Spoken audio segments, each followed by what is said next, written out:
ഒമാനിലെ വാർത്തകളും വിശേഷങ്ങളും വേഗത്തിൽ അറിയുവാൻ ഈ ചാനൽ നിങ്ങൾ സബ്സ്ക്രൈബ് ചെയ്യുക. നമസ്കാരം. ഒമാൻ വാർത്തകൾ. 10 വയസ്സിന് മുകളിലുള്ള കുട്ടികൾക്ക് റെസിഡൻറ്റ് കാർഡ് നിർബന്ധം. ഒമാനിൽ 10 വയസ്സിന് മുകളിലുള്ള പ്രവാസി കുട്ടികൾക്ക് റെസിഡൻറ്റ് കാർഡ് നിർബന്ധമാക്കണമെന്നുണർത്തി റോയൽ ഒമാൻ പോലീസ്. ഒമാനിൽ താമസിക്കുന്ന ഓരോ പ്രവാസിയും രാജ്യത്തെത്തി 30 ദിവസത്തിനുള്ളിൽ റെസിഡൻറ്റ് കാർഡ് എടുത്തിരിക്കണം. 10 വയസ്സിന് മുകളിലുള്ള കുട്ടികൾക്കും ബാധകമാണ്. വൈകുന്ന ഓരോ മാസത്തിലും 10 റിയാൽ പിഴ ഈടാക്കുമെന്ന് ആർ.ഒ.പി. പാസ്പോർട്ട് ആൻഡ് റെസിഡൻസ് വിഭാഗത്തിലെ ഉദ്യോഗസ്ഥർ പറഞ്ഞു. പല പ്രവാസി രക്ഷിതാക്കളുടെയും ധാരണ 16 വയസ്സിന് മുകളിലുള്ള കുട്ടികൾക്ക് മാത്രമാണ് റെസിഡൻറ്റ് കാർഡ് നിർബന്ധമാക്കിയിട്ടുള്ളതെന്നാണ്. എന്നാൽ ഇത് തെറ്റായ ധാരണയാണ്. റെസിഡൻറ്റ് കാർഡ് എടുക്കാത്ത പക്ഷം രക്ഷിതാവിൻ്റെ പേരിൽ പിഴ ചുമത്തും.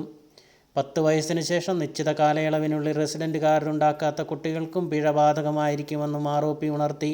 ഒറിജിനൽ പാസ്പോർട്ട്, ജോലി ചെയ്യുന്ന കമ്പനിയിൽ നിന്നുള്ള കത്ത്, മെഡിക്കൽ പരിശോധനയ്ക്ക് ശേഷം തൊഴിൽ മന്ത്രാലയത്തിൻ്റെ ഒറിജിനൽ പകർപ്പുകൾ എന്നിവ സഹിതം ആർ.ഒ.പി. റെസിഡൻസ് ഡിപ്പാർട്ട്മെൻറ്റ് സന്ദർശിച്ചാൽ പുതിയ റെസിഡൻറ്റ് കാർഡ് സ്വന്തമാക്കാം. പല കാരണങ്ങളാൽ 10 വയസ്സിന് മുകളിലുള്ള കുട്ടികൾക്ക് റെസിഡൻറ്റ് കാർഡ് നിർബന്ധമാക്കിയിട്ടുള്ളതെന്ന് അധികൃതർ പറഞ്ഞു. ഒന്നാമതായി, റെസിഡൻറ്റ് കാർഡ് ഉള്ളത് വിമാനത്താവളങ്ങളിലെ എൻട്രി എക്സിറ്റ് പ്രക്രിയകൾ എളുപ്പമാക്കുന്നു.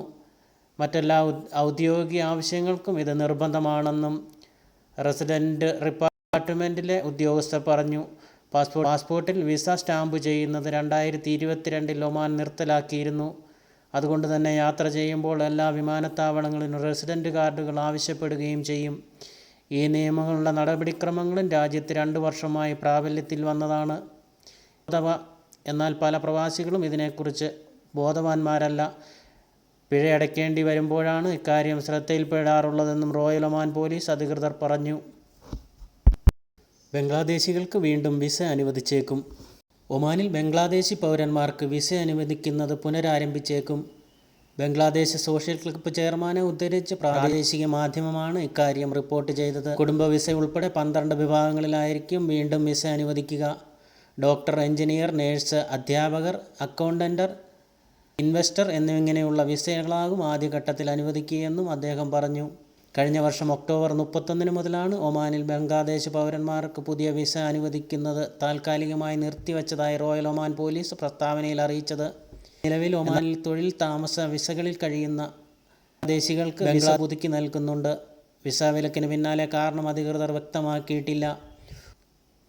ഒമാനിൽ ഏറ്റവും കൂടുതൽ പ്രവാസികളുള്ളത് ബംഗ്ലാദേശിൽ നിന്നുള്ളവരാണ്. 2ാം സ്ഥാനത്ത് ഇന്ത്യ.